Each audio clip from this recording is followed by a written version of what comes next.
Thank you very much. It's great to be with you this afternoon. I'm here at an office in Austin, Texas, where we are doing a community install down here, looking at the extremely liberal Austin, Texas ecosystem and trying to compete against Austin Community College, University of Texas, a lot of the other institutions here. And so pretty much every day of the week, I'm in another town. uh, and so let me give you a bit of a mental model on who I am and what we do and how we work. First of all, if you're at all connected with Vishal, with Virtues Campus, with Dave, with any of the people, I don't need to reiterate the need or what we think the solution is, which is local self-governance of the community of faith. Amen. That's really the solution. Everything else is just product. Because if we don't have local self-governance, if we're not willing to take the reins back, we're just going to be colonized by somebody else, by a publishing house, by a university, by a professional service provider. The number one challenge is not the Marxism, it's not the wokeism, it's not the left, it's not the secularism. The number one problem that we're fighting is that our communities have outsourced human formation for so long, they've forgotten even what it means to self-govern. And that's really the mission that we're on. Now, we have systems and processes and programs and all sorts of other stuff, but I just have to say at the outset, we're not here to build franchises. We're not here to build, a unicorn company. We're not here to build those kind of things. We're primarily creating clear paths of least resistance that allow people to say, I can do this. And we, the community of faith, can do this. We can take back governance in this space. And so that's going to be my fundamental posture, throughout this entire conversation. A little bit of kind of where I came from. My mom is a dual citizen Montana, Alberta, Mennonite farm girl, large scale wheat operations in northern Montana, southern Alberta. Isaacs on the one side, which are all Holderman Mennonites, Hofers on the other side, which are all, if you know what a Hutterite is, then you already know more than you ever need to know about my background. And my parents knew very early that they wanted to go on the mission field. So we moved to Brazil in the early 90s. That's where I grew up. And we began to work in education, primarily in the K through 12 space. So we licensed lots of curriculum and started classical schools and Christian schools. We have about 600 of those across Brazil that we have started and have helped to flourish. Then we begin to run into the wood chipper that is higher education. And this idea that within the community of faith, okay, maybe the government has let us do this work, this soul formational work up to 18. But now you're not competent to govern your own people. It's got to be given over to somebody else.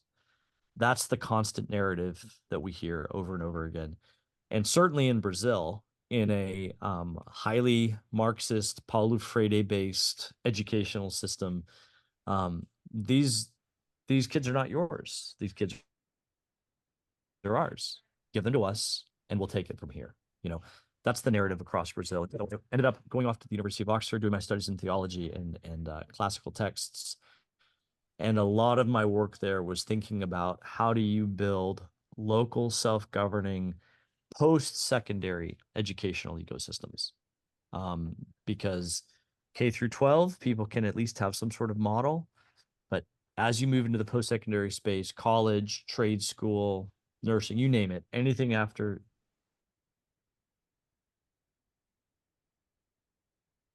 You froze there. 18, people basically just said that either, number one, if you stay local in your community, you're a loser. That's the first lie that people believe. And then the second lie is that you have to give over human formation, you have to give over soul formation to the professionals. And of course, those professionals are governed by the secularist cabal, the secularist institutions that say, well, we're going to tell you who should form your people, and very much forgetting that for 2,000 years, the community faith has been extremely competent to form its own people. Why would we hand them now over to a secularist environment? And so we began to build this program called the Christian Halls Model. And I'll show you some of the things that have been built here. So, as I said earlier, are you seeing my screen? Yep. So Yes. the primary question is, who rightfully governs post-secondary education? It's not really a question of programming. It's not really a question of curriculum. It's really a question of self-governance. And how do we rebuild post-secondary education that serves and supports our Christian families, businesses, and churches rather than subjugating them?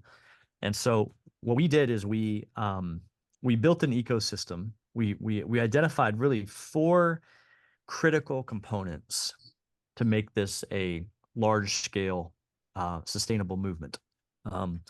We created Christian Halls, the charity, primarily as an advocacy, storytelling, and design group. Christian Halls is here to advance a mission that we are implementing Christ-centered, locally based, tutorial-based education. And by tutorial, I'm going to have to define that for you in a bit, because it's not the 6th grade remedial math American tutor.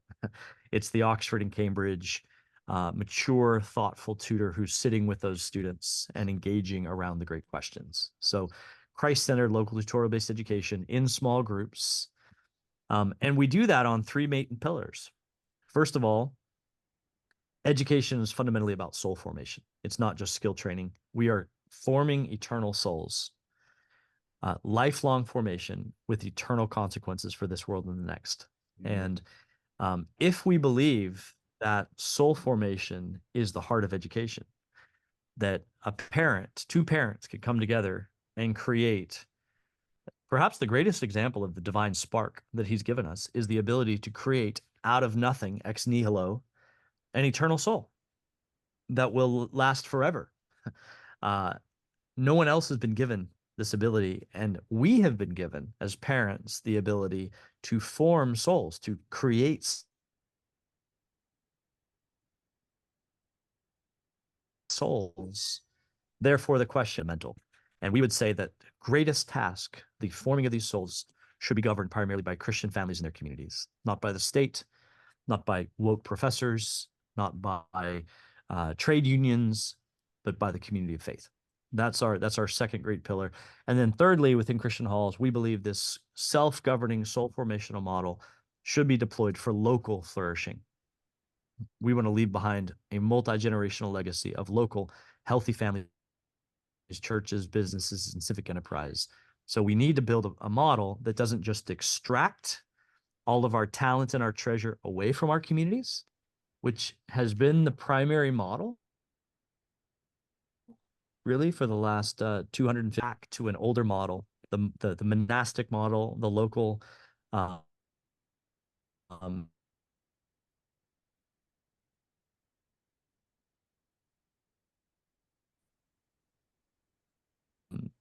monastery school, that the local even go older, that says this human flourishing within the community of faith. So that's our mission. You know, everything that we do is built on those pillars. The model, we've basically used the old Oxford and Cambridge model, Socratic engagement,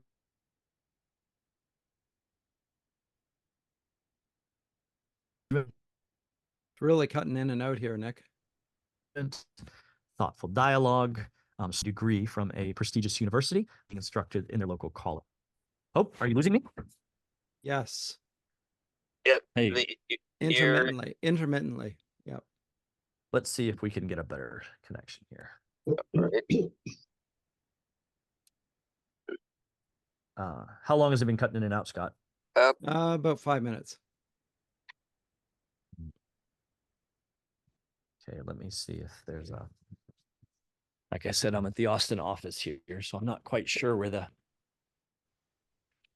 One of the other suggestions I have is if you turn your video off, then your audio will probably come through just clear from as needed.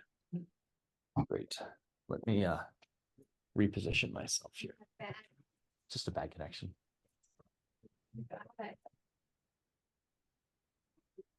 I think it should be all right. All right, let's see. A little closer to the router. Is Right, this still sounds- intermittent? So far, so good. That's good. If it's choppy, then tell me and I'll call in to the line with a phone line. I will then do. Yep. I'll stop my face video here. Let's see here. Okay. So as I was saying, here's our core pillars, and that's what we really build our structures on. It's not that these local communities shouldn't be contributing to their regional and national life by any means. Of course, we want that, but it should be that the seedbed is within a deeply incubated local model to create generation after generation of local flourishing. Unfortunately, most of our universities have built in the opposite direction. Most of our universities are tooled to extract talent and treasure and resources, not to send it back. And that's what we want to rethink. How does this take place at the local level? And so we do that using the old Oxford model, local tutors, local subject matter experts that have been gifted in discipleship and in wisdom, engaging in Socratic discussions, working with local students to create that local formational community. Getting a degree from a prestigious university, but working in this Oxford College model. Given that you are Canadian, I don't know how much memory you have of the old Oxford and College system. Does that ring a bell, or should I describe what the Oxford College model does? Just say it briefly. I think some people understand, but you may as well. Yeah. So the way that Oxford and Cambridge, and to some extent Durham, right, Scott?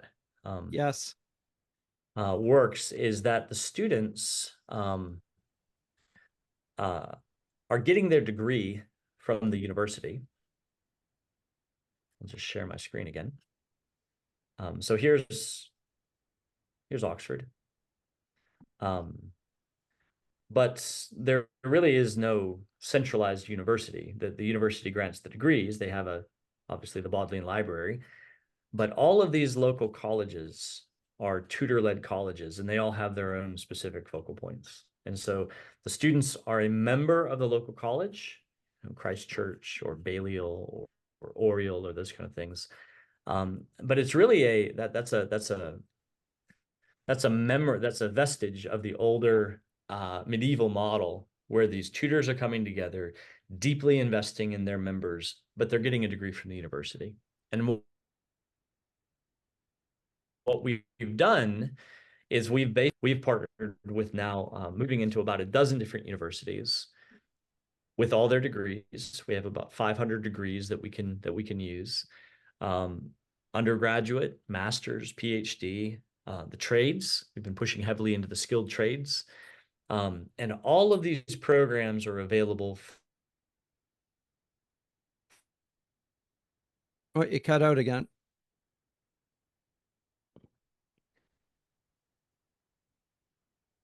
Can you hear me, Nick? You might have to call this in. For use, students can study on, but they can't have access, which is not just, was it good? Okay, hold on. Did you hear me? Let me do this. Yeah. Yep. I heard you say that I'm cutting out. So here's what I'm going to do.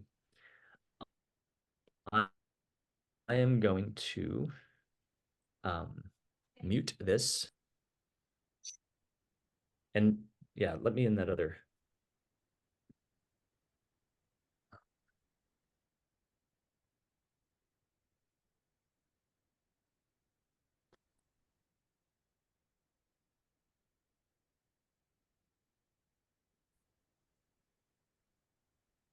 Scott, can you hear me now? Yes, I can. Okay. I'm going to speak through this, which is on my phone, and then Yep. any visual will come through my computer. So hopefully this is a little clearer. Yeah. So what we have now is we have this ecosystem where by saying we can help design programs and build marketing strategies and build narrative and all those kinds of things. We have universities that have allowed us to take their degree programs, customize those degree programs, drop those down to an affordable non-debt price point. Now, how do we get that out into the field? And so this is where we built an organization called the Aspen Field Groups, which are basically church planting networks. You can think of them as like apostolic church planting missionaries that are out there, kind of like St. Benedict in the 500s, who's out there planting these centers of Christian formation. And these people in this group are basically fully on board with the idea that we have to go replant centers for Christian formation across our communities. But ultimately, the hero of the story here is not either Christian halls with its design or advocacy programs, our universities, which are basically supply chain, providing degree programs, providing accreditation, nor our field teams. The real hero of the story here is that local community of faith, where we come in and say, what can they build based on the tutors that God has given them, based on the local market need. We end up building across 5 different types of organizations. Homeschool co-ops, especially here in the States and in Brazil, have been extremely productive because there's a million of them. And most of those parents have already said, we're willing to go exert our self-governance. And we really don't know what to do when our kids turn 17 or 18. And we say to them, well, why don't you just do the next thing? Do you need an English composition class? Do you need a world history class? Do you need general education, kind of junior college? Do you want to offer an entire nursing program in your local clinic or your nursing home? Just do the next thing. Pull in the people that you already know.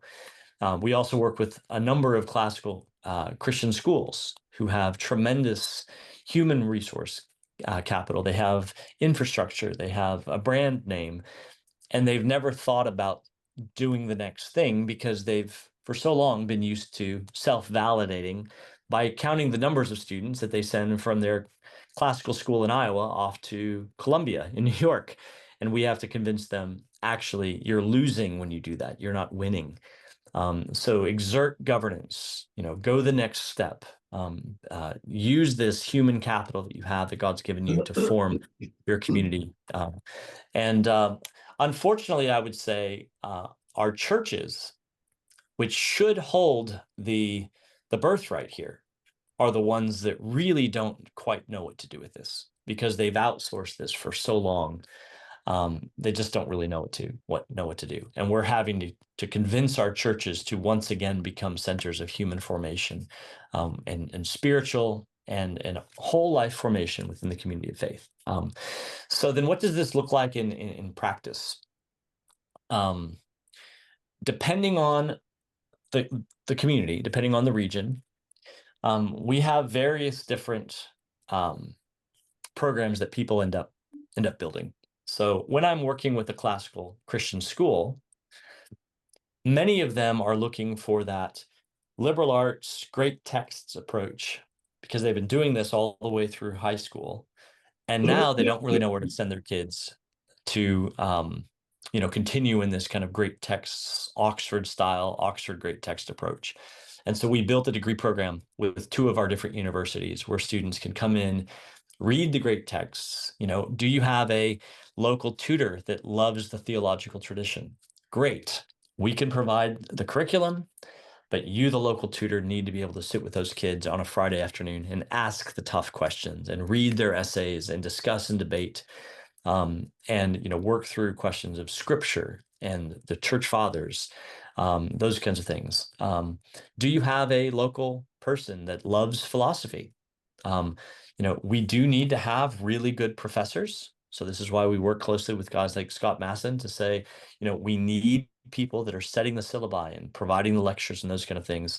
But what we also need is that local person who loves to read in, the great tradition and is willing to sit with those students and really kind of ask these great questions.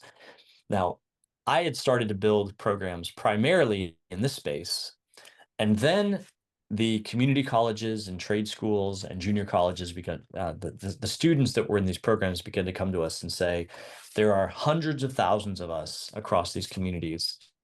Great. Yes, we like these highbrow programs that you have, but could you just offer us the first 2 years of college? Because frankly, the English comp, the world civ, the history, the psychology, the philosophy classes, this is what's murdering the souls of our children in those first 2 years of college. And so, we have a heavy program that's based on kind of a junior college, first 2 years of college.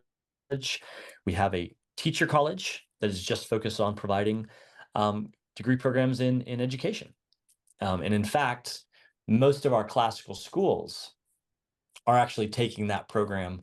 And so the Association of Classical and Christian Schools that we work with, they have 550 campuses across North America.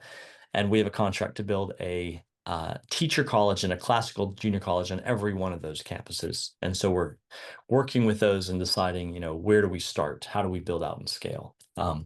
From a very practical perspective, we knew that we had to build systems that allow these local campuses just to get started. When we first showed up, I was under the erroneous impression that if we showed up and basically said, here's all these degree programs, here's all these classes, you'll know what to do with it. Just get started. Well, nobody knew what to do with it.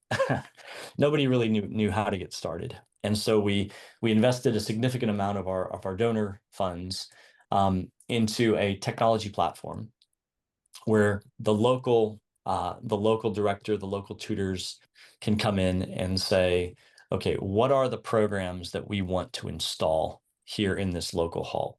So if I'm coming in and I need a program in general education, just a really baseline program. Here are the classes and degrees that we have. Select which programs you want. We're going to tutor, American histories, fundamental of speech, U.S. government, drag and drop and install those classes. If I need to go in and install a program for Gordon Conwell Theological Seminary for a graduate degree, great. We're going to offer that as well in this local campus. And so just giving a really, really simple tool for that local campus to say, we're going to launch our own little micro campus. Here are the classes and degree programs that we're going to offer. Here's the tutors and tutorials that we're going to train to offer those programs. So then that student can come in and say, here's exactly what I want to take. And so using this model, we've actually been able to, this year, we're rolling out 170 of those micro colleges across North America this year, including, I think, 3 in Western Canada, and then the rest are primarily in the States. And now in Brazil, we've launched about 600 of these local communities. I would say that the number one challenge is no longer a question of academic degree programs, supply chain, content. There's never been more content available to us in the history of the world than we have right now. Content's not the issue. Data is not the issue. We have access to unbelievable amounts of content and data. Wisdom is the issue. How do you transfer wisdom from one generation to the next? And we're convinced that doesn't just happen by putting kids online and absorbing all the content. That happens in local communities of faith with local mentorship, local discipleship, and deploying those students back into their local communities. And that's really why we built the Christian Hall. The Christian Hall accesses all of these degree programs because there's still a cultural currency that says we would like a degree. And we say, fine, no problem. You want a degree? Here's a degree. Now, what are you going to do with that degree? How are you going to shape that in your community? How are you going to mentor those kids, place them into business, match them with good other young people to get married and have kids?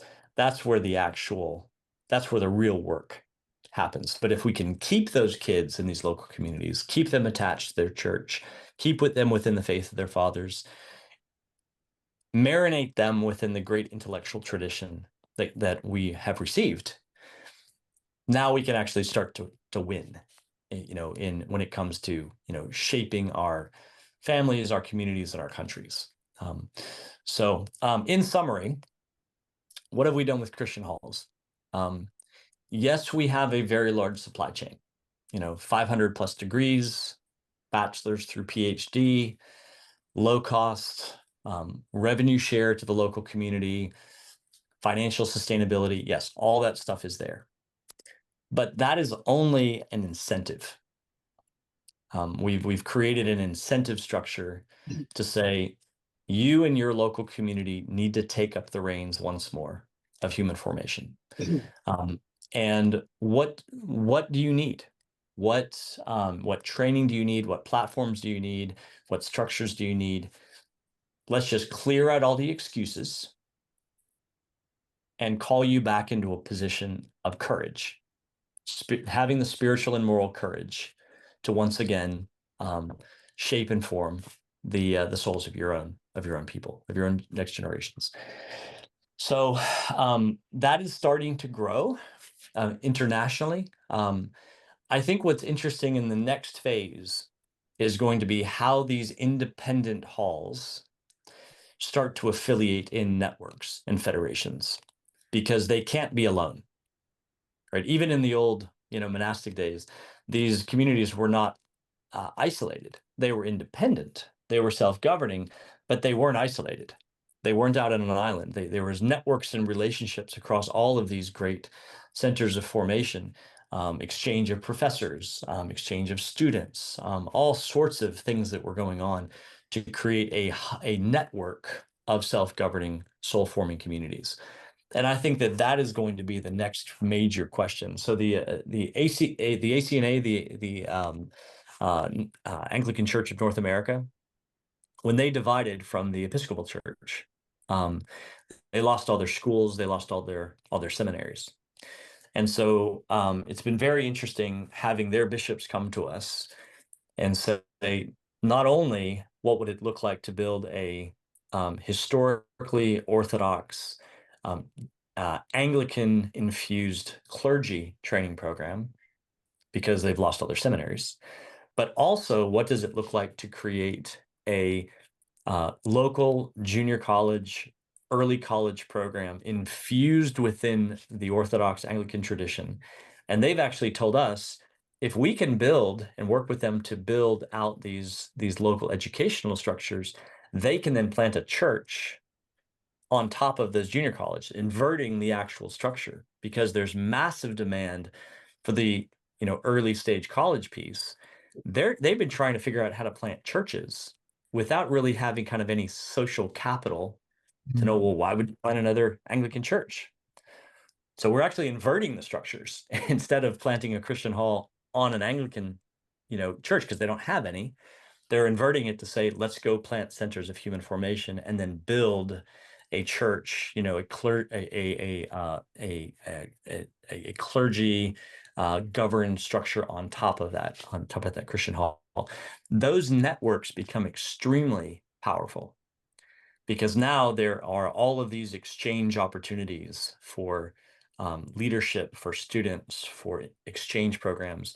I think that's really where we're going to see some real significant growth, because the Christian Hall banner, if you will, is a very broad banner. Our banner covers Orthodox Nicene Trinitarian Christianity, biblical orthodoxy. We will work with communities that truly can stand within that tradition. What's starting to happen is there's these subgroups that are starting to emerge, geographical as well as confessional. So this year we're launching the Campion Hall brand, the Campion Halls brand, because all of these conservative Catholic communities are coming to us saying, we simply will not send our youth to the liberal left Catholic institutions anymore. And yet we're probably we're not going to send our kids to the Presbyterian Christian Hall down the road. We're just not going to do it. Well, there is a natural network of very strong, very conservative Catholic parents who are saying, we want to be truly Catholic. Christian halls, we can come under that banner, but we do need to have another federation or network that we're working through, which is fair. It's fair both for them, and it's frankly also fair for my poor Southern Baptist parent who's sending their kid into a program and they run smack into, veneration of Mary. That's not fair either, frankly. So how do you allow these communities to create their networks, their identity within a individual self-governance and say, we are going to stand for something? We're seeing that happen at the affinity level, with the trades. So this whole network of deeply rooted, deeply infused Christian trade programs that are offering certificates in welding and in plumbing and in general contracting, that's a different brand. It's a different ethos than my classical brand, where all of these classical schools are reading the greats and engaging in liberal arts and everything, the aesthetic, the mythology is all different. And yet there's all of these tradesmen that are saying, I want to transmit the wisdom, the excellence, the craftsmanship that I've dedicated a life to this next generation. And what does it look like to start to build those kind of brands and federations? So that's where we're now moving. We've invested the last 5 years in building the supply chain, the processes, the financial model, the technologies, and starting individual self-standing halls. And now we feel like the time is starting to come when those can become affiliated to create, networks and federations, both regionally and more broadly, not even regionally, but within their affiliation groups. All right, let me push pause here. That's what Christian Halls is becoming. I think the number one issue that we have is when we come into a particular region. I flew down today to Austin, Texas. Probably certainly the most liberal enclave, the leftist Marxist enclave of Texas, right? Why do you move to Austin? Well, because you don't want to live among the conservative Texans. So everyone moves to Austin, right? Well, Austin Community College, extremely left, extremely woke, has about 35,000 students in Austin Community College. Do you think that 10% of those kids are conservative, godly, Christian kids trying to save some money before they go to UT? At least 10% of those kids. Is there a single confessional conservative community college alternative in Austin? No, doesn't exist. And we can substantively change the social structure of Austin if we're willing to pivot into those spaces.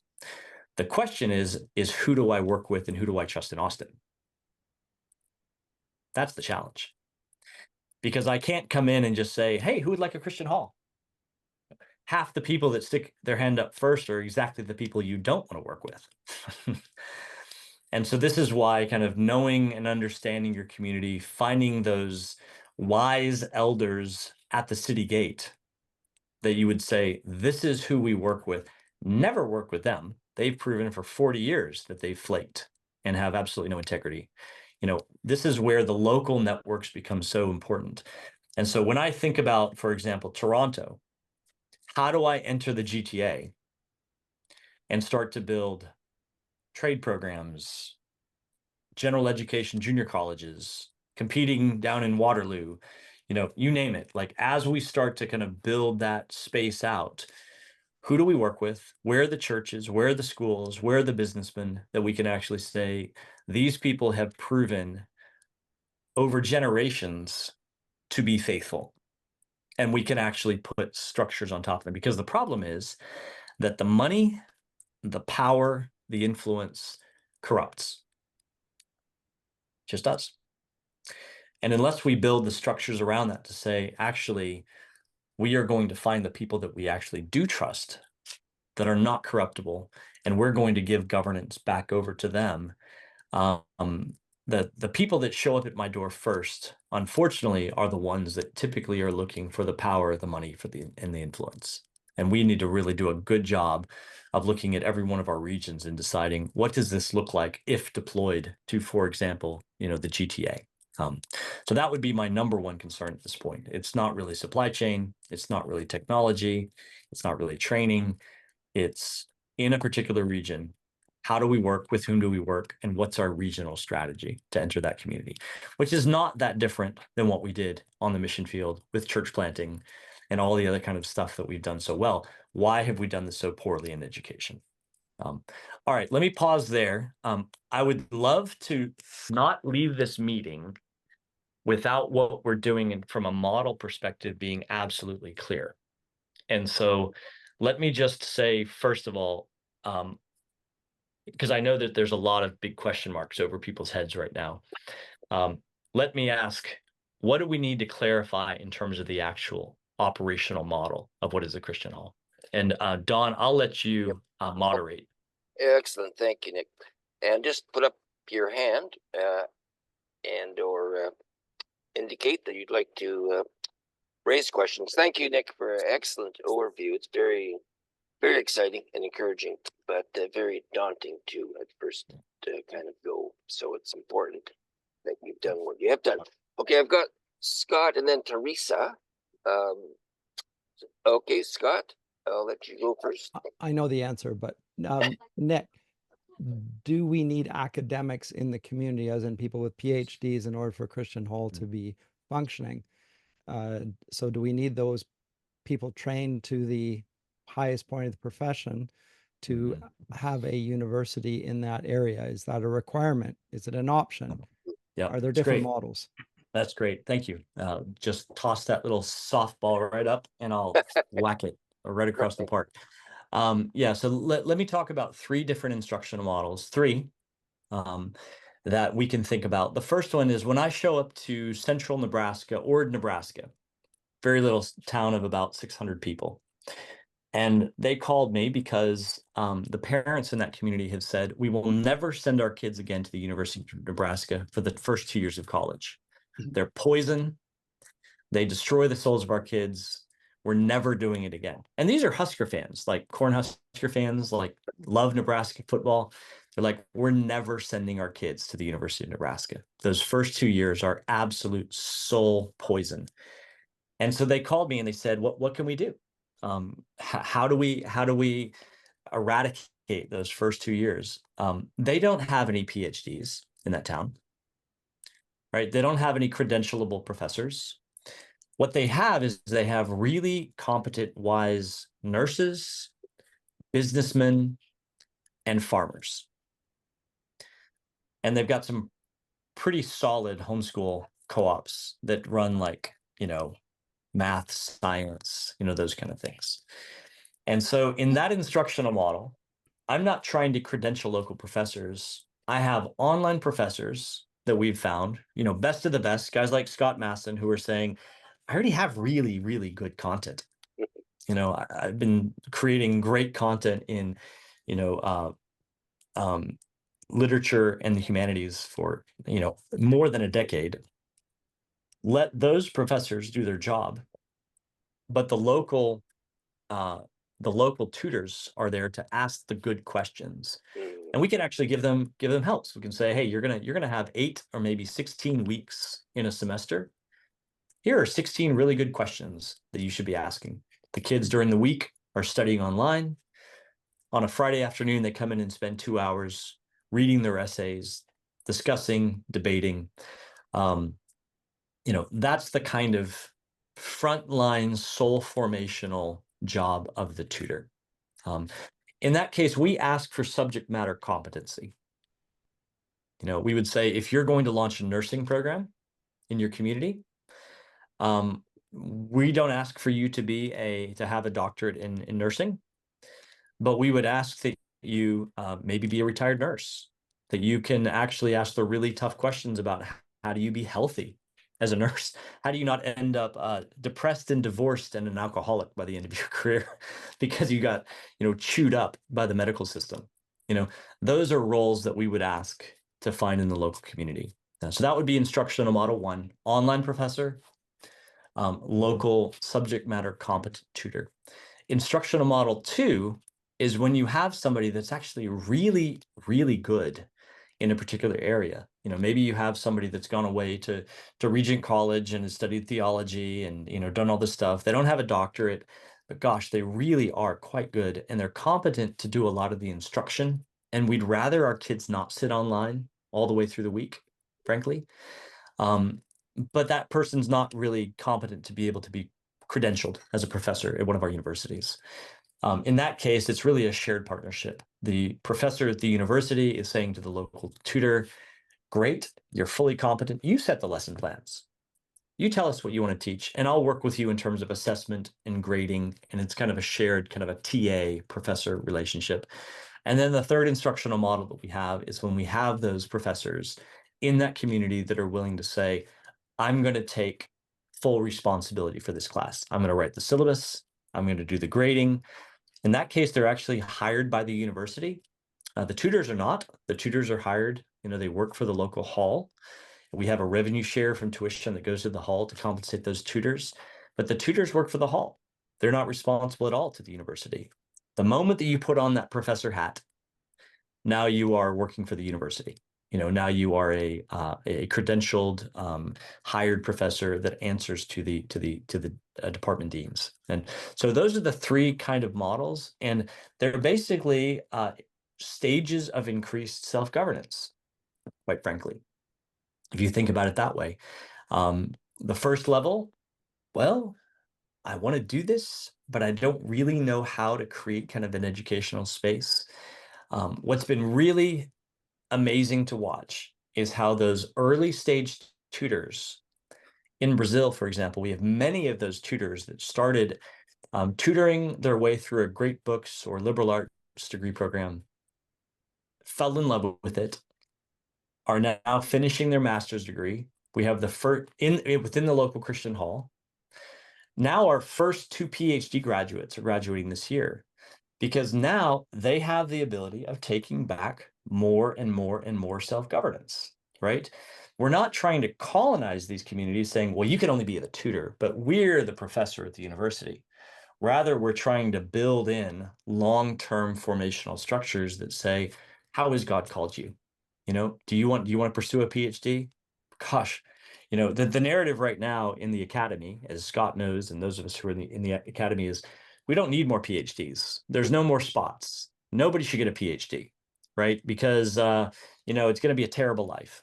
Well, that may be true at the tenure track level, but guess what I need more than anything else in my local communities? I need deeply rooted, deeply Christian faculty members that are willing to kind of be, like, forgive the term, but the Gandalfs of their local community that are saying, I want to be here. I want to give my life to my community, and I'm going to commit myself to lifelong formation for my community. And so we actually have tremendous needs for people to continue their education at the bachelor's, master's, PhD level, master tradesman level. I need more masters in my communities. And this provides a model for lifelong formation to say, as you then complete these different stages of education, start to engage in the formation of those next generations that are coming up. So that's the model. I would say you absolutely do not need to have a master's degree or a PhD or be credentialed to start a Christian hall. Most start without any of that. We also want to incentivize you to continue your own education, to take more and more and more governance as you're able, you know, within the local community of faith. Great question, Scott. Any follow-ups on that? Does that make sense? You knocked that out of the park for sure. I know, Teresa, you had a question. If you want to key off of that, that's great. Okay, if I understand, And Ian, you see kind of parallel organizations, the Aspen church planting group being aside this, like on side with the Teaching Institute. I'm just wondering if you could talk a little bit more about what's the expected relationship between those too? Yep, that's great. Thank you. So if you think about CHI, the nonprofit, the charity, as kind of like a certifying organization. Think about it, CHI certified. Here is a local community that has committed itself to deeply orthodox, Christ-centered human formation. And we're coming on and we're saying, this entity is here. And we're telling stories about that site. We're broadcasting, we're messaging, we're marketing, because we want to raise the awareness of the community to say, there is a group here that is doing this work. So Christian Halls is there for advocacy, for marketing, for messaging. Do you guys have the certified organic brand in Canada? Do you guys have kind of certified Yes. organic? Yes. Okay, it's kind of a scam, frankly, but Yes. we've but we are basically trying to build with CHI certified the equivalent, the human formational equivalent of certified organic. Without the You can scam. send your yeah, but it's not a scam. You know, yes, you could send your kids away to the big box universities, to the Monsantos of the universities, you know, non-reproducible, expensive, tasteless, or you could go local, homegrown, reproducible. You know, that's kind of what CHI is there. Forgive the crass analogy, but CHI is there to tell a story, to drive narrative, and to elevate these different self-governing communities. Aspen is there as a consulting group for those communities that say, I need help. I get it. I like it. I love the story. I love the narrative. But the narrative is not enough.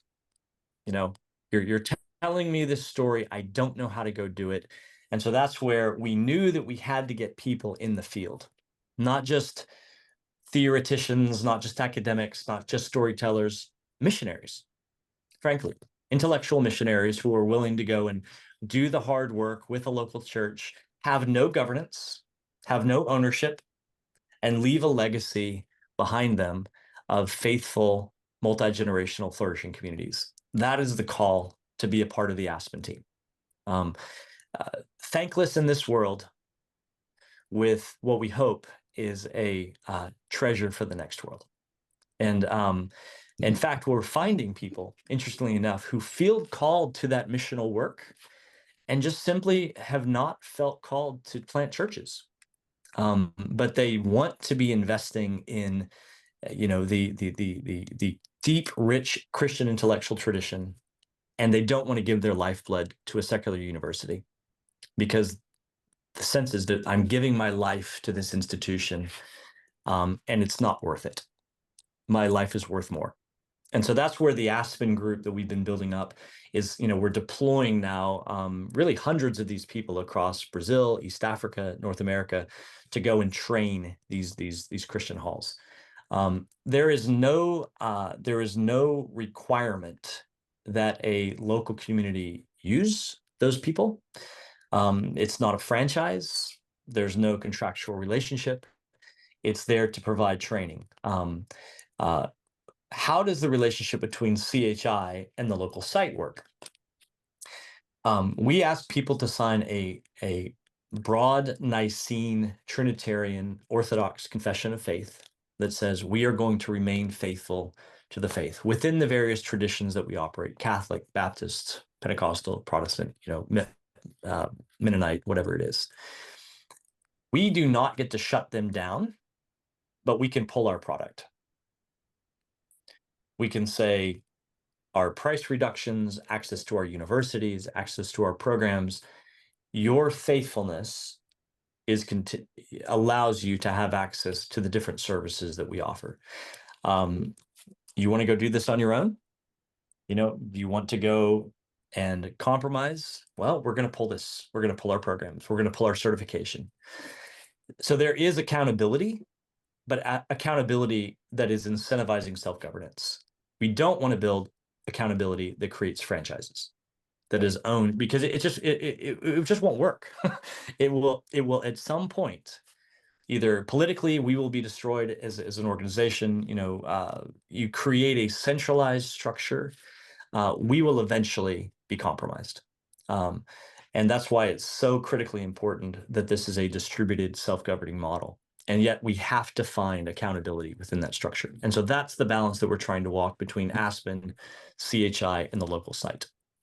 Does that make sense, Teresa? I know that's a little No, that provides. complex. Thank you. Yep. Okay, excellent. Ian has your hand up, and then we'll go to David Glesney. Yes, Ian. Thank you, Don. First of all, Nick, it's great meeting you. Your background and what you're doing is second to none. I love it. The business that we're in is obviously creating physical space, as developers. So I just want to see whether there is the possibility of some cross-pollination, because, as the Lord leads, we're, certainly want to go down those paths. But the model that we're doing is to answer the whole affordable housing crisis and what churches lack as regards the ongoing funding or the sureness of it, etc. And this model, we call it the joy concept, but it's basically housing that the church owns 100% once we develop it and turn it over. And we bring the financing, all the rest of it to make it work. We fill it, we stabilize it. And a 9-story joy building produces about $1 million a year net cash flow for the church's use, whatever missions, etc., etc. And what it does is it also accommodates 20,000 square feet of space that we call the community hub, which is in fact the new church for the property. But it, the whole thing is designed to outreach to the community, etc. And obviously, it's got the usual 10 or 20 classrooms within it for Sunday school, etc. So we want to see if, if the Lord leads us to see whether there is some cross-pollination there, where that space could also begin to be used for what it is you describe, because it is a self-sustaining, very much a replicable model that can be used, basically throughout Canada and the US. We've been active in the US before for, 4 years before the meltdown there. So we know, we're taking this model back. But right now, in the last 12 months, 12 months, we've now got 10 churches under contract to produce these buildings for their use. So my question, is what sort of physical space do you anticipate for your model currently and in the future? Oh, such a great question. And I'm going to give you 3 stories that I think can align. And then you can riff off it. You're the guy in real estate. I avoid overhead. I have people ask me all the time, can I give you buildings? And I'm like, do not curse me with overhead, for God's sake. Do not curse me by blessing me with overhead, I guess I should say, because that's not our space. 3 stories. The first one is, we work with a restaurant network in Texas called Golden Chick. It's like a Kentucky Fried Chicken kind of competitor. This particular franchise owner has 18 of these. And he had a terrible time holding his employees. So he came to me and he said, I have about 280 employees at any given time, and I'll turn over 100% of that workforce every 8 weeks. People come in, they put on an apron, they work, they don't even tell us when they quit. It's just an utterly unpredictable space. And I'm trying to create a more stable human resource environment. Can you help us? So he gave us one of his stores, which is out in West Texas. It started with 3 employees. They were shutting down the store because they found a crack pipe in the back and it was unsanitary, and they were doing about $7,000 of top line of revenue a week, not even paying the rent. We found a incredible, godly homeschool cowboy, 22 years old, Clay Crawford. Clay Crawford is exactly what you would think, huge cowboy hat, 4th generation itinerant preacher, a Pentecostal Assemblies of God. And he said, I'll come off the range if this means discipling the youth of my town. And so he came in. We started a program of leadership development, a junior college option. They agreed to pay.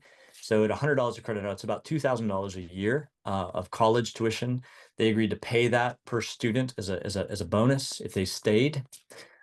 We started in November, and by March, we had 37 employees. They were doing $25,000 top line revenue, had cut their food costs in a third because nobody was stealing food. We had lost one employee through graduation. So basically 100% retention over, 8 months, which was basically a miracle. And in the end, faithful in little, faithful in much, we gave the store to Clay Crawford, who now owns it, without paying the $500,000 franchise fee that it would have taken to acquire the site. The original owner still maintains the land, so he's getting the lease revenue. And Clay has about $500,000 revenue of profit every year. And he is the center of human formation in that town. They open at 7:30 for nickel coffee and Bible study. For the tutorials, they start serving chicken at 10:30. And guess what? Every single parent in Colorado City says, guess where you're working this summer? You're working for Clay Crawford. Love it. And so that owner came to us and he said, I want to do this for all my stores. But the problem is I need better management at the actual corporate office. So he came in Waco, which is their town center. He pulled the best manager from every one of his stores, and he bought a multifamily dwelling in Waco and turned that into a little 1-year incubator where the kids could come, they could live, they would study during the week, they would be breathed out to these different stores. They're getting their MBA, their Master's of Business Administration, but it's all practicum based. So they're going out and basically investing in these stores through their marketing class and their P&L class and all these other kind of things, and become this little like ranger battalion of students that are giving life and servant leadership back to these stores and basically transforming not just the stores, but the actual company, M5 Enterprise. The CEO of all Golden Chicks nationally came to me and he said, all right, what's the secret sauce? This store in Colorado City went from literally worst in the country to this. I could actually pull up the picture. I just got it last week. Best in the country by its metrics, best in the country. And he said, what's the secret sauce? And I'm like, Mark, his name's Mark Parmalee, you're not going to like the answer, my friend. It has nothing to do with the business management side. It has nothing to do with cutting food costs. It is virtue, it is Christian character, and it is deep soul formation. Amen. And we can replicate that anywhere that there is a deep commitment to Christian formation in your communities. John Hagan, who owns the M5 group, those 18 stores, not only did he start to invest in this kind of multifamily dwelling because he needed a place to pull these kids together. So that would be the first part of what the whole multifamily thing is very interesting. I'm going to come back to that. But also he said, Nick, what is your just ideal tutorial group look like? Where is the best space for you to meet? And I said, honestly, it's an Oxford pub. I have to say, it's an Oxford pub with little nooks and crannies and places to meet and discuss. And he said, well, we don't have many Oxford pubs here in Texas, but what about like a coffee and bagels concept? It's like I'm in the restaurant world. I know real estate. For me to run a coffee and bagels, restaurant, I need reoccurring customers and I need a workforce. If you're going to give me a constant reoccurring group of students who come and study these nooks and crannies, he's like, I'll build you a concept let's call it, in his hometown's Cleburne, Texas. We'll call it the library at Cleburne. You pick any 3,000 volumes that you want. We'll fill it full of the great books, and we'll bring every single Christian kid into this store for their tutorials. And I'll cherry pick them for the workforce side. And I'll turn it into a sustainable business. And you don't have to worry about the infrastructure. I said, thank God. I don't want the infrastructure. I don't want the building side. So those are examples of how do we not go put $300 million into a new college campus, right? I mean, this is what happened in Omaha, Nebraska. Over the last 5 years, Grace College of the Bible, Grace University is shut down. Been around since 1942. Dana College is shut down and Nebraska Christian is shut down because they couldn't handle the overhead. Do you think the donor community in Omaha has any interest in putting another $300 million to building another college campus in a failed model? None. It's over. You know, and so little woke, sleepy metro community college that traditionally has about 4,000 students ballooned up to 15,000 students now because there's no Christian college. Well, we don't want to go build another massive infrastructure overhead system that's going to suck away all the resources. What we want to do is we want to build sustainable structures and focus on the human capital within that community. And so this is the kind of partnerships that we can look at. And the last story I'll tell you is in Colorado Springs, one of the largest land developers in Colorado Springs, he personally owns about 75,000 individual multifamily dwelling homes, like apartment complexes. And he came to me because he said, we've done all this work to invest in multifamily dwellings and apartment complexes. Every one of those is its own ecosystem. We've been trying to build, you know, high quality gyms, high quality restaurants. We're trying to turn these communities into self-sustainable communities. And we just figured out that all of those kids are leaving the community to go off to a woke college. Why don't we just take all of the elders within that community that are already there in close proximity and turn this multifamily dwelling, this apartment complex, into its own little Oxford College? We have all the people, we have the space. He said, but I've never thought of this as an actual kind of human formational incubator. So those are the kind of things that can actually be, and of course, that apartment complex is massively profitable. It's one of the greatest, you know, investment properties that you can get here in North America. And so for him to say, let's turn this into a sustainable space, we already have the eldership, the human capital for the tutorial side. We also already have the market. All of these kids that are typically lower income, they're looking to get into community college. They would happily get their degree, or at least those first couple years, through a homegrown, locally tutored option. And now he's got, you know, 75 of these apartment complexes across North America, all of which requires things that I can't do. I can't go in and invest in the apartment complexes. I can't go in and build the library at Cleburne. That's not my space. But working in close parallel investment relationships with people who do know how to manage those sustainably is an unbelievable opportunity. So maybe that gives you 3 examples, Ian. Now, I would throw it back to you to say, using those as kind of mental models, heuristic devices, what would we do? How would we build out those structures, whether it's local church buildings, whether it is you know, sustainable multi-use spaces, whether it is actually investing in places like apartment complexes? Like, how do we not move into the old model of let's go invest massive amounts of capital in a very limited use space? And how do we actually create sustainable structures? So I don't know how to do that, but I suspect that maybe, just maybe, you might know how. Well, I know it might sound too simple, but the 20,000 square foot hub that I described within each one of these projects, that is actually the new type of church without a pointy roof. That is intended to do a lot of what you know, the community needs. And if if part of that, because again, all the classrooms are designed in that space, you know, that it has to be, to me, it almost seems like a natural. And this is not a pitch, you know. It just sounds like it's worth exploring. Yeah, that's right. If I may just throw in a quick additional thought, if that's okay, Mike. With this specific model too, it is outside of the box, and what really sets it apart, where other developers are keeping the completed asset when it's done or trying to sell it to a REIT, we're turning over the completed asset to that nonprofit group. They're getting not only the ongoing cash flow, but they're getting the equity buildup of that building, whereas other developers, you know, they want to keep all that. We're just happy to do it, frankly, for, you know, God's glory and the furtherance of His kingdom. So, as far as the capital outlay to get into something like this, it's really a different model because, you know, we're bringing the financing.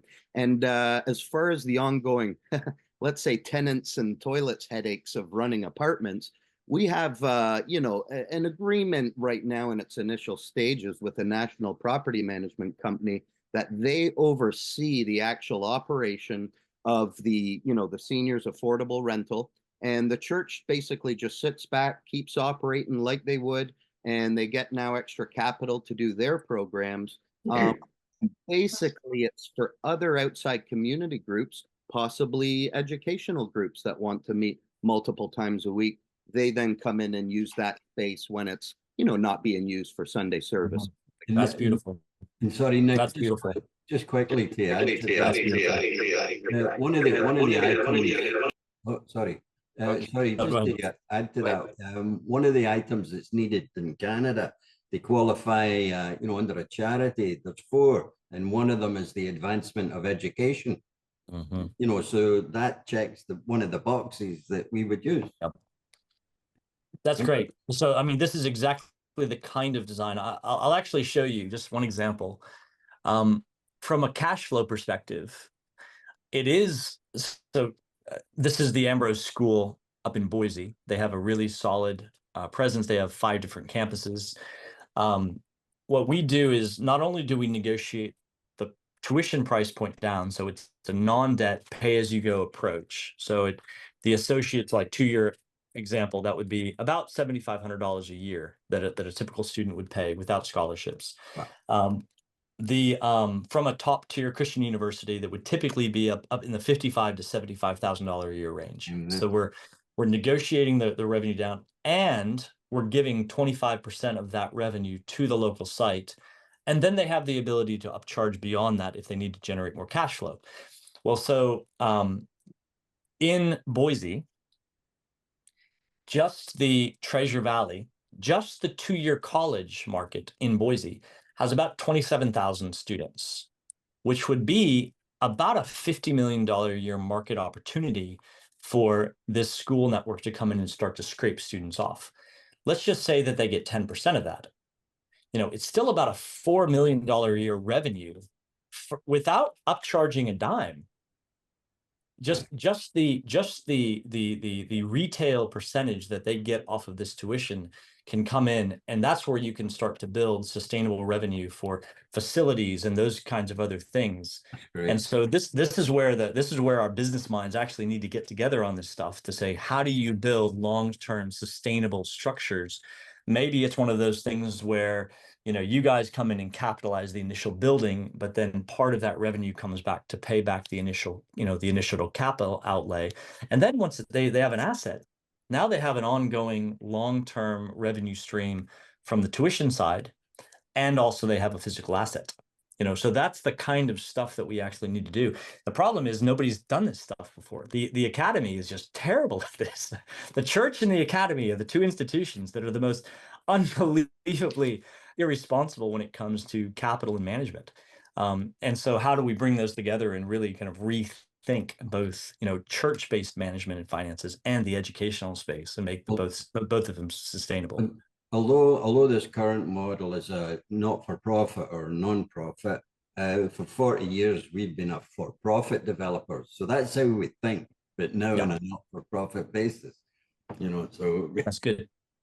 It's critical because unfortunately us nonprofits, we get fat and lazy, and we siphon off the revenue, the money that our donors give us, with very little accountability, and we never actually think about long-term structures, which is why, can you name one charity that's lasted more than 150 years? I actually can't think of one North American charity that has a multi-generational presence, because it flakes the moment that their major donor says, I'm out. So we have to, if we're going to start to think about multi-generational 100, 500, 1,000-year structures, we're going to have to think about these sustainable models, but for both education and infrastructure. Well, I'll leave you with one last thought here, and I'll tell you what my dream is with our model. And we've registered with, one of the national charities here, before we become one. For every $1 of donation that comes in, and we don't get it, it goes right to the church. That reduces the construction loan by $1. So if there are large enough donations come in to eliminate the construction loan, these buildings get turned over with no mortgage. Amazing. I'm done. That's wonderful. Excellent. David Glesney, and then I think Scott, did you want to just tag on to that point before I switch to David? You're good, Scott. Okay, David, please. I must have inadvertently raised my hand. I don't have a question. Okay. Just to say, Nick, thanks for your presentation. Every time I listen to you, I'm inspired and take away golden thoughts. So thank you for your presentation. Yeah. Yep. Thank you. Love you, Oh. David. You're a great friend. Thank you. There's a great synergy there with the Dirt Juice campuses and what you're doing. Just it's all, I think works together very well. Yeah. And, Well, just as an example of that, I mean, we love the Virtues Campus, and our hope would be that we could start installing the Virtues Campus in every one of these sites, because the beautiful thing about our posture is we're non-proprietary when it comes to the program side. Yeah, right. We don't want to own these universities. We don't want to own the program side. We want to be in deep local community. Right. That's our posture. And so what we need guys like Dave and the Virtues Campus and other organizations that are thinking deeply about the programming side, so that they keep evergreen programs, almost like a publishing house, to say, what's working, what's not working, what do we need to revamp, what do we need to revise? And then I can take evergreen product and I can go to the community and say, let's train you how to install it. So there's this division of labor that takes place that really, really starts to scale rapidly. And as long as we can have a good, solid mission alignment, this kind of backbone model, this collective impact model, where different people are doing the right things, it does require a certain interoperable, non-proprietary mindset, which we would hope would be best exemplified in the church. Not true most of the time, unfortunately. But this is why we just simply can't allow Pearson or Elsevier or McGraw-Hill to come in and govern the educational structures, because what they want to do is they want to feast on our communities instead of serving our communities. And it just takes a fundamental shift of posture in terms of how we serve these communities. I hope that the overarching culture that we have here is that of love, a deep, deep love for the local church. It really, it's a shift of affection from a love for my Rivendels, as I say, to a love for my shires. And the problem is we've fallen too in love with our Rivendels, and we've abandoned the shires to the wolves. And so I hope that we can turn the posture towards one of deep love and affection towards those local communities where, frankly, all the good stuff happens. Where souls are actually made. And so I'll get off my philosophical soapbox. You triggered something in there. Don't know how you triggered it, but I'll pivot back to these questions. So back to you, Don. Yes, David is awake. That was very good. Other comments? Jerry. Yeah, I have a question, Nick, about about how you got Christian halls off the ground, so to speak. On the one hand, a lot of time and energy must have gone into building the supply chain, building the collection of product and services that you offer. Yep. And at the same time, you're looking to start some Christian halls so that you don't postpone that part forever. That's right. And just the balance of energy. So did you find some potential Christian halls and then focus on the supply side change on what they needed, or and then gradually expand, or how was that energy balance? Chicken, egg, chicken. Because exactly. You're right, it's this back and forth narrative. Because I would have I think I told Scott the first time we met that in the university space, content is typically king, right? But in my space, distribution's queen, and she wears the pants, baby. And if you don't have distribution, you got nothing. And so this constant balance between showing and proving distribution to have the purchasing power to go dictate the terms for our supply chain is the very fascinating early dance that we had to do. I had the benefit of having built up over 600 schools in Brazil, and I could turn those quickly into Christian halls and offer a early stage college program with about 15,000 students. That gave me the purchasing power to say to my universities, I have distribution, but you can only have my distribution if you give me this product. So that it's basically in divine providence, the first 20 years of Brazil gave me the next 10 years of work in Christian halls. And I think that we can learn from that in terms of using our homeschool co-ops and our schools and our private schools and all of that kind of supply chain, or the demand side, to say, let's just keep those kids for 1 year, one more year, and we'll have hundreds of thousands of clients that we can leverage on to say, we have the distribution, we have the purchasing power. And so just as an example of how we're able to leverage on that, West Texas A&M, which is not a Christian university, it's a state land-grant university, they came to us this last year and they said, well, we have veterinary science, we have oil and gas engineering, we have pre-med, we have law. You have the students. We want to be the conservative University of Texas. Not only will we give you 100 credit hour transfer for your students to come into West Texas A&M, but we'll let you hire any of the professors at West Texas A&M if there's classes that you want to teach. So we don't treat them like one of our university, like Christian university vendors, but we do exercise influence and control. So when students are coming in, we say, yeah, we really want to get this kid into a law program that has a deep, rich understanding of God's law and the historic Christian faith. Well, now we have the leverage to say, we want this professor teaching that course. And if you don't allow us to have that professor to teach that course, we're going somewhere else. And so that was the kind of, recognizing the power of unifying our forces to create mass distribution and purchasing power. That was really the first thing that we saw. In terms of energy, I would say I'm always going to have to balance between the two. At some point, this is going to need to move off my shoulders, which means that I'm going to have people that can both live in the business world. And frankly, I love business. I have a keen mind for it. I love the numbers. I love the structures. Most academics don't. I do.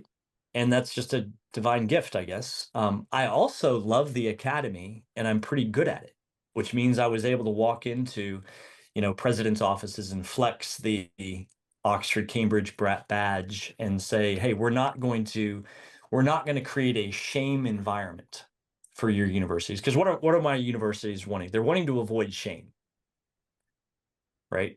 So if I could create a elevated, honorable way of doing this, then they were willing to buy in. If I was going to create a shameful environment where it's like, oh, this is going to be really low quality and it's just kind of a joke, they wouldn't touch it with a 10-foot pole. So I had to bridge the gap between kind of honorable academics and business models to create the kind of sustainability that we needed for long term. And I would say that the next big push, there's really 3 legs of this that have to work well. There's really, really keen, sharp-minded business guys that are analyzing and making sure things are working tightly so we don't end up in a mess. There's the academic side where we need to be the absolute best in our field when it comes to the quality of instruction and programming. And the third piece, which is really where I've launched the Aspen Agency this last year, because we have to tell a story around this. We have to tell a compelling narrative, a re-mythologization of human formation, because right now, most of our parents are believing a lie. Most of our parents believe the lie that if you do not send your kids away to a secular university and end up working for Goldman Sachs for the rest of your career, you're a loser. And that's the lie. And we have to retell a different story. We have to re-mythologize what it means to be deeply, richly human in our communities, building multi-generations of faithfulness, so that when you die with your grandchildren at your feet, as a patriarch or a matriarch, you're a winner, not a loser. And so a big part of this is now telling a different story. And that's really what I'm raising funds for now, is it through the charity, is to say, okay, we've figured out the business model, we've figured out the distribution model. Now I have to become a storyteller. The amazing thing about this is every single one of my communities has a story that is literally the redemption of the world. It's the deep, rich, deeper magic of people passing the wisdom of the faith on from generation to generation and building flourishing businesses and communities and families and churches. And if we can tell that story, if we can tell that narrative with excellence, we're going to change the entire spiritual posture of what it means, because people long for this. I'm not fighting people. Like, people long for this. They hope that it's actually real. They just have been convinced that they have to give away the souls of their kids to not be a loser. So that's where I think the third real push on this, the real effort now, Jerry, is to start to become great storytellers. And that's the kind of balance that we're trying to play at this point. I hope that makes sense in terms of how we balance out this work. Yeah, excellent. Others, yes, George. Oh, go ahead. Nick, I have a couple of questions that you may think, well, this doesn't relate at all. One of them is about Russia. I don't know if you're aware, but there's a huge growth of Christianity in Russia, but they are Orthodox Christianity.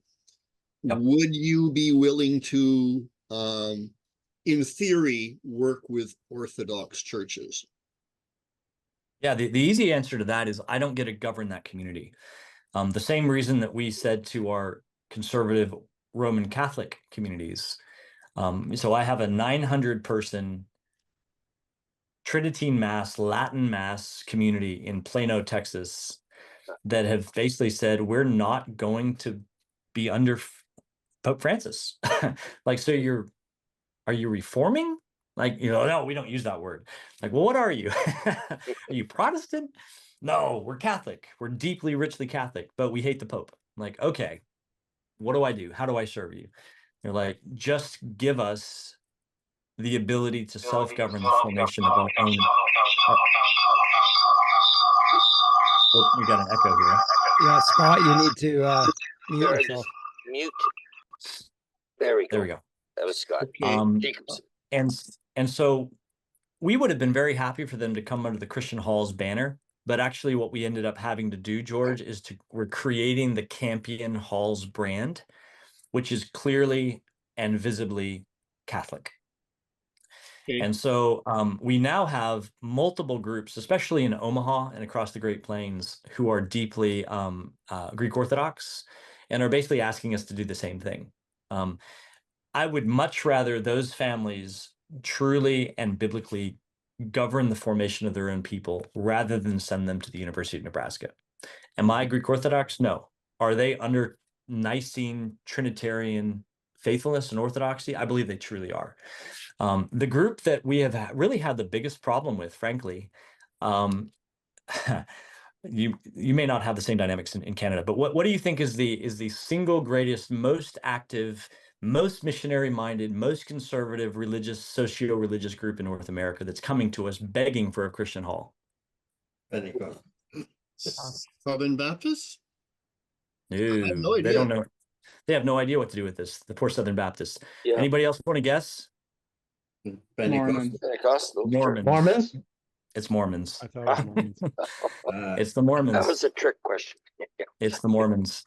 Because they know exactly what to do. They have literally been prepared their entire existence for self-governance and to not be dependent on government or institutional structures. And I can't outwork with them.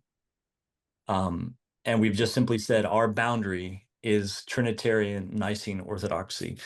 And from there, I allow self-governance to take place. I wish that my churches were a tenth as ready for this as the Mormon communities that come to us. I have a second question. Future certification for Christian universities that's completely, like, I think in terms of third world countries, like Africa, where we could possibly create a certification that's Christian certification, totally unrelated to what is accepted right now.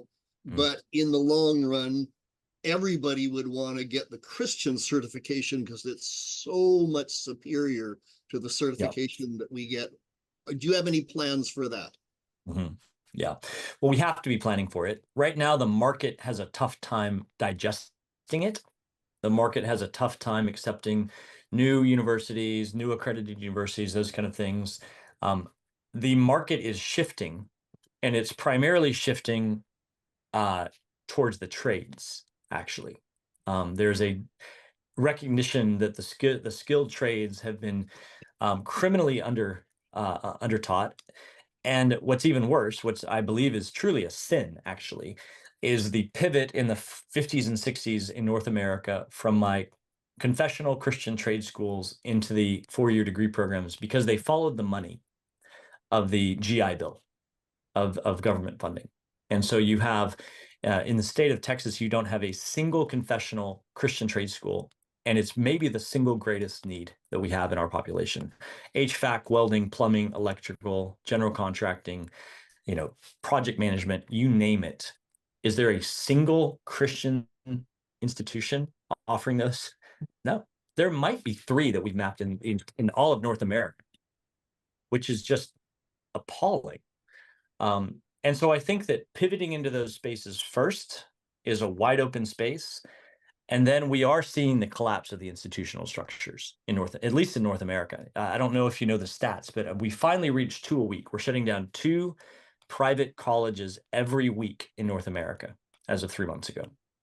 You're seeing the collapse. You're seeing the collapse of Western civilization in North America, and nobody even knows it.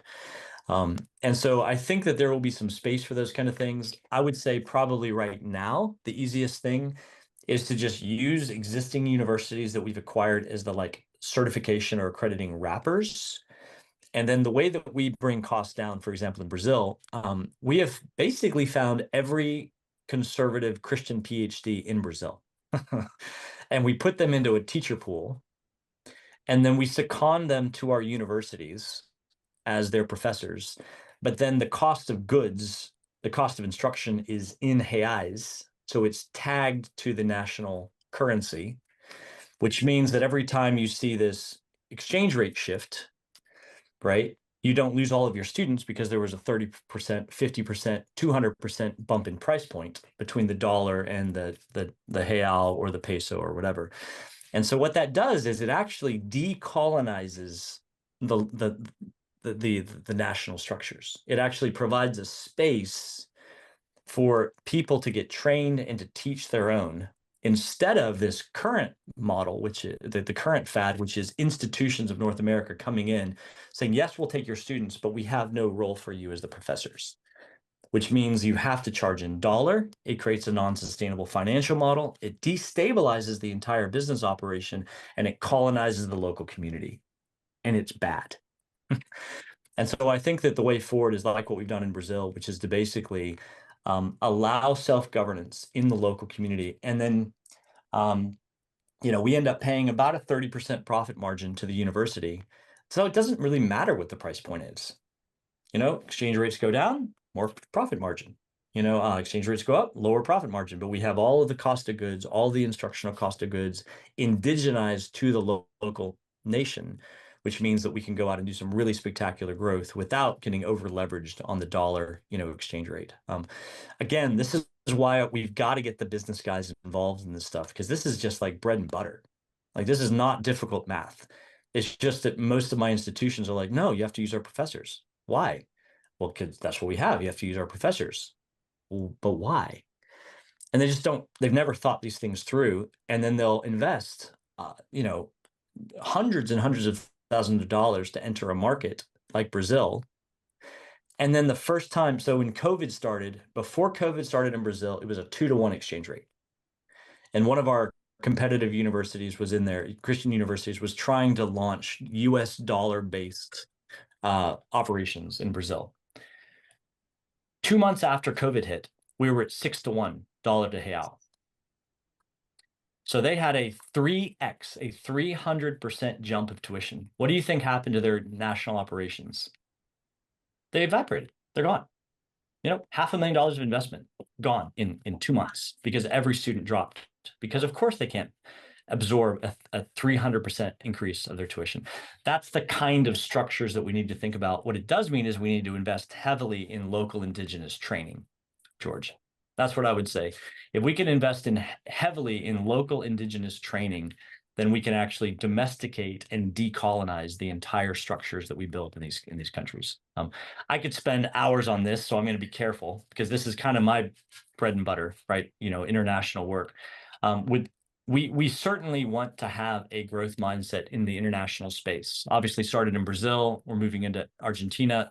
President Milei has asked us to launch a conservative free market education program to compete against his Argentinian universities. We want to move international. My number one Achilles heel is indigenized instructors and high integrity, well-trusted partners on the ground that we can work through. Because if we can't find that, forget it. I'm not going to enter a market if we don't have a partner that says, I'm going to steward this space. We just won't do it. So. Awesome. Thank you so much. Wow. Sorry, I have to leave. Ian. Thank you. Listen to the rest of on the recording. Excellent. And I've got actually Nick scheduled. I've got Nick scheduled for September 19th, the Thursday afternoon, by way of follow-up. And I think we may have some. We might have to shift that, Nick. Yeah. It's great. Okay. We'll fine tune. But thank you, Ian, for being here. Thank you. And David also. David. I just got to say, Moses, you're working in India. Yeah. I'm just wondering, Charles, how what experience you have, or what's you're taking away from this discussion. Yeah, I am working as a pastor from 7 years. Right. Making some disciples from every year, 15 members like that. Now the brother presentation was very excellent. I plan to how can I start the same the concept in my place, in area. How can I start that? I'm thinking about that. It's great. So it's the exact same asset map.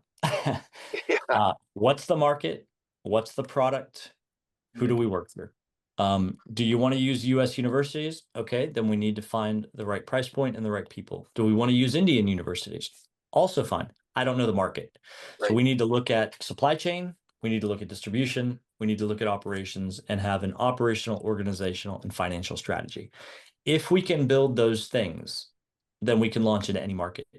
If we can't identify those things, then we will not foolishly walk into a buzzsaw of poor management. So if you want to take a deep dive and look at this, we should absolutely have a market discussion around India to see what would be viable in that space. I will work in. Yeah, and there's certainly persons within Michelle's group that would be very helpful there. So that's important. Yep. David, you would also be helpful there. Look, a few more minutes. I leave it open for questions or comments. Nick, thank you again for a tremendous presentation. Your passion and just insights and wisdom here are amazing, and I think an inspiration to really go do likewise, to take the initiative and the whole concept of the local kind of integrity of the local community is so important. And I just noticed there's actually an essay in First Things today just caught my eye. It was called "Localism: Our Last Best Hope." But I think the strategy, people are kind of coming home to realizing that we really need to have the integrity at the local level, multi-generational as well. Now, Scott Jacobson. Hi. Welcome. And Thank you. Scott, the local pastor here. Comments from you, Scott, maybe just in terms of what you absorbed. I can think of several dozen people who really, really need this. And it's interesting because I have family in the Lincoln, Ord, Nebraska area. I knew Grace College of the Bible and University very well. I have colleagues from Nebraska Christian College, and my own school, Lincoln Christian Seminary, has now closed. And I believe it all has to do with the overhead infrastructure and among other things. So I think this is fantastic. I really hope that there's a recording because I would send this on immediately if I could get a download recording. I know so many people would really be helped by this. There's all my daughters are involved in homeschooling and classical Christian education through co-ops, and they're all asking, well, what's next? And our church is starting a Bible college, much like Jacob Rayom is. We're starting a class this fall in biblical interpretation, but that's the only class we have. And we want to really expand this and grow this, because I can't see sending my children or my youth to any school around. And then again, they're gone. So I really thank you all for being a part of this. It's very encouraging to see that we're not alone in these things. So anyway, that's it. I'll hang up now. Amazing. Well, thank you, Scott. Where do you live, Scott? I live in Hamilton, Ontario. Amazing. So I'm Yep. going to be in Omaha and Lincoln in 2 weeks. Well, the 26th to the 29th, meeting with basically all of the homeschool leaders in the state. And then a separate meeting with the bishop of the Roman Catholic Bishop of Omaha, because he's expressed a desire to keep every conservative Catholic out of the University of Nebraska. And I have to find the right people in but that eastern Nebraska space. So I would love to have a follow-up conversation. My wife was just telling me that there's sort of something of a revival, and these are still kids in public schools. Parents but they're so involved in their churches and trying to really work hard in their schools. I'm not sure what's happening in places like Hebron and Superior and Fairbury and those areas, but there's something going on down there among the churches where one of my wife's nieces and her family have kind of taken over United Church of Christ, and you know what that would mean. And we're still have a long ways to go towards the homeschooling thing, but I think that question is going to rise up as these students get into their getting through high school. So we have like 60 or 70 nieces and nephews kind of in that area. And some are kind of off the rails, and some really, haven't done well through public education. So I don't know any contacts down there. I was born in Council Bluffs. I have not lived there since I was 18. So, but I do know the area a little bit. So I'm sorry I can't help more. No, it's good. Well, I mean, just those are the kind of spaces. It's why I'm so committed to localism. Because until you understand the difference between Omaha, Nebraska, or Grand Island, or Seward, like those are all different spaces. And you think, oh, it's all Nebraska. It's not all Nebraska. No. It's just not. And so that's why having this kind of local footprint is so critical to our strategy.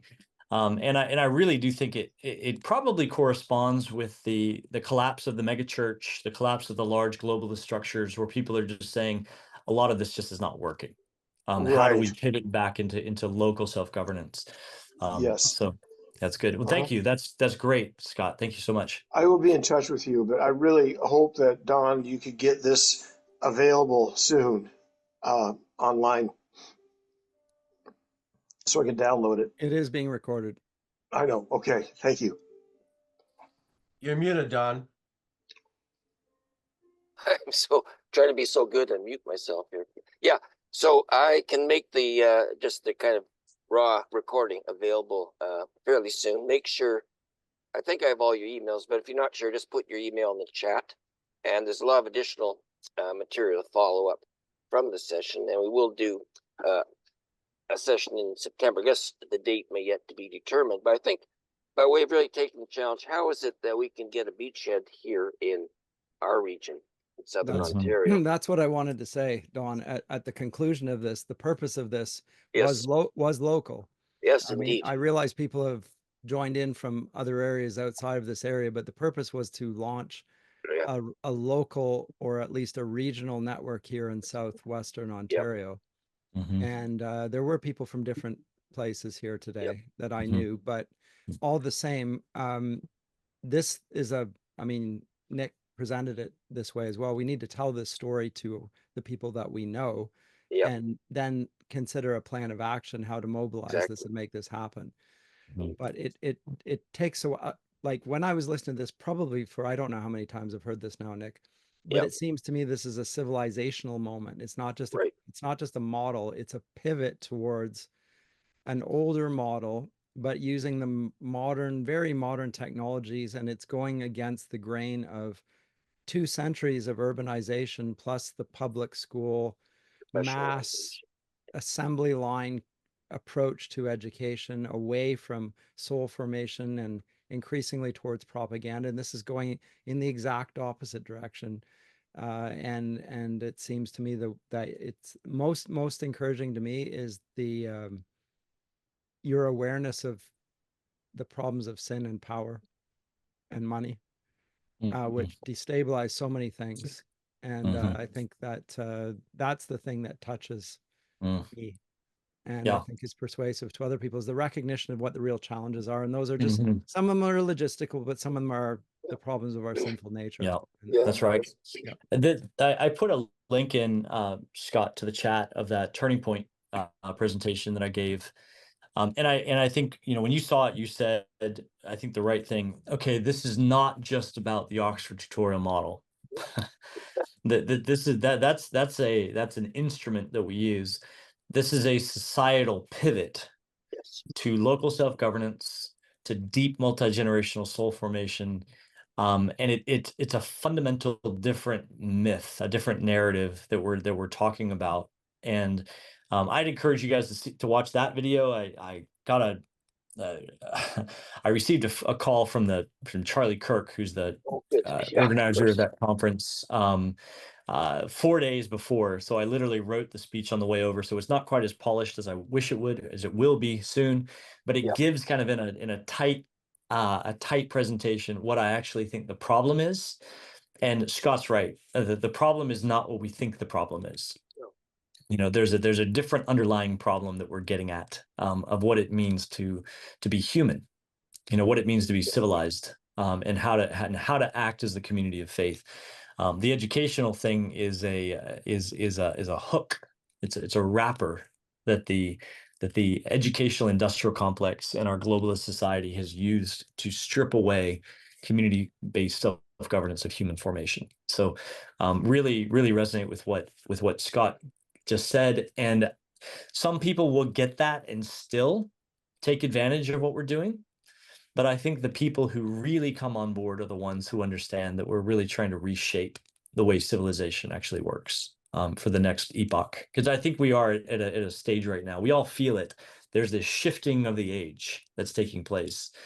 And we're trying to figure out what to do as the Middle Earth is dying off in a sense. And so what do we do with this next era? Yep. Thanks, Mike. I'll make sure to send the chat notes to everyone as well. I think your recording is done now, Don, if I see at the top. Okay. Recording. Or I might be wrong, but there was... Oh, it's in the cloud. Maybe I've reached my limit. Yeah, you might have reached your limit. No, which is fine. It's still recording, actually. Still recording. Okay. Yeah, I'll make sure. But thank you, everyone, for your time, and Nick, for your vision and passion and ability to communicate, tell the story in a way that really motivates, to get a sense that where we are, we can make a huge difference. But it's getting that collaborative spirit together, and really, I think, I just said we're surrounded here by so much talent, resources, Christian capital in that sense, but it's disparate. It's not really working in any strategic way. Right. To catalyze it. Exactly. I hope that we can catalyze it. And I hope this can be a gathering point to speak about. And I would love for the follow-up for us to really push into the GTA region. Yes. You know, what does it look like to really think about crystallizing something in the region? That's the only way that this gets practical. Absolutely. Otherwise, we're going to stay up here in the ethereal. I don't think any of us want to do. Well, some of us do, because we enjoy it. You know, it's good to ideate. It's good to theorize. It's good to create these structures. That is very good, actually, and we need more of that. But actually, we also always need to drive it down to praxis. And I'd love to do that in our next follow-up. For sure. We'll work work on that, and we'll also work on this some excellent contexts that couldn't make it, but would certainly be part of that discussion here locally.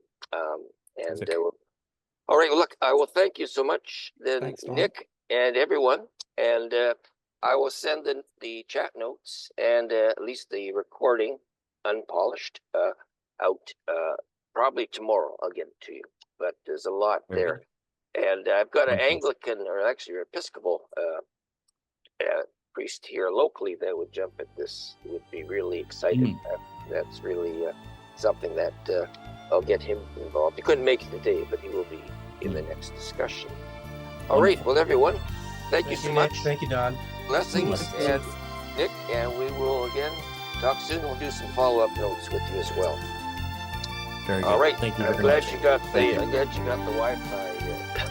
Yeah, thank you for your patience. Yeah, I a really little do bit. appreciate it. All right, all the best. Thank you for that. Yeah. Okay. Yeah, recording.